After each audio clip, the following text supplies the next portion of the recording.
इथे आता पेंटिंगचं काम सुरू आहे. पेंटिंगचं काम सुरू असल्यास सर्वात मोठा प्रश्न पडतो आता नक्की पेंट घ्यायचा तर कुठला घ्यायचा.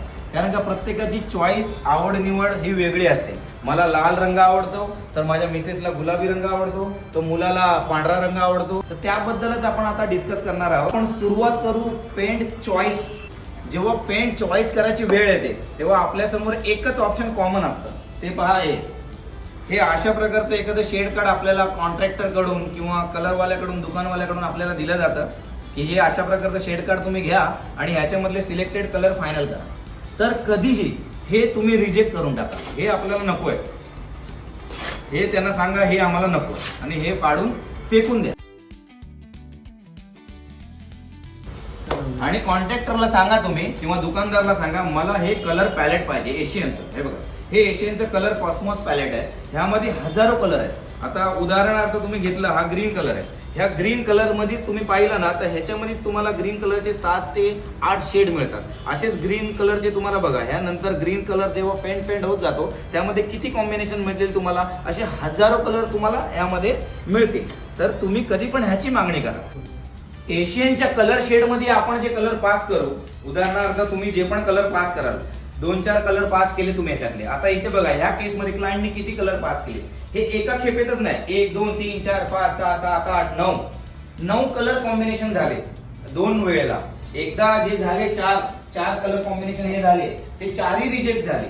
की कलर मारल्यानंतर समजलं की नाही बाबा हे मारल्यानंतर पण छान नाही दिसत आहे, आपण रिस्क फ्री होऊन जातो. कारण का छोट्या क्वांटिटीमध्ये अशा प्रकारचे छोटे डबे मिळतात आणि त्यामध्ये कलर आपण मारून पाहू शकतो.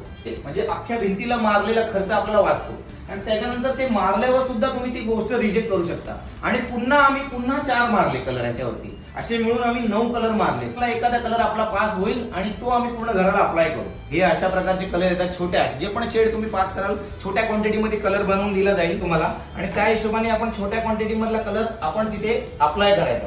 आणि नंतर ह्यांचं जे कलर उरेल त्याचा काहीच उपयोग होत नाही, ते सरळ घेऊन फेकून टाकायचं.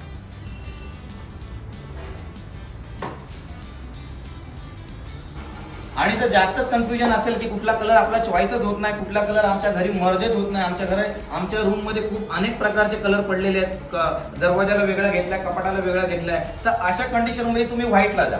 जसं आम्ही इथे गेलोय, आम्ही पूर्ण घराला व्हाईटच कलर मारलेला आहे. कारण का इथे आम्हाला कुठे मर्ज होत, या रूम मध्ये कलर कुठला मर्ज होत नाही, 2-3 कलर जास्त पडलेले आहेत, तर व्हाईटला जा. अख्ख्या पूर्ण घराला व्हाईट जरी गेले तर व्हाईट सर्वांना सूट होतो.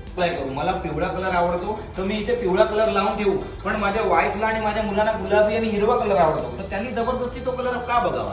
हे तर राजेशाही झाली. हे तर पुतीनला रशियाचा कलर पिवळा आवडला आणि त्यांनी तिथे लावला आणि बाकीच्या लोकांना जबरदस्ती तो कलर बघायचा आहे, तर असं नाही चालणार. आपण लोकशाहीमध्ये सर्वांची आवड आणि निवड मायने ठेवत नाही, तर इथे मायने ठेवतो आपल्या रूम मध्ये कुठला कलर सर्वात जास्त आहे, त्याला कुठला कलर आपल्याला मर्ज करायचा आहे, त्या हिशोबाने आपल्याला घरामध्ये कलर घ्यायचा. तर अशा प्रकारे आपल्या काही गोष्टी आज क्लिअर झाल्यात की घराच्या कलर कॉम्बिनेशन मध्ये आणि घराच्या कलर सिलेक्शन मध्ये कोणालाही बोलवायची गरज नाही लागणार. आपल्या घरी ऑलरेडी जे कलर पडलेले आहेत, उदाहरणार्थ आपल्या कार्पेंट्रीचे जे काम झाले, दरवाजावरती माझ्या कुठला कलर लागलेला आहे, माझ्या कपाटांवरती कुठला कलर लागलेला आहे, त्यामध्ये तुम्ही ठरवा की सर्वात जास्त रूम मध्ये कुठला कलर लागलेला आहे. त्या कलरला जो कलर मर्ज होईल तो कलर तुम्हाला घ्यायचा आहे.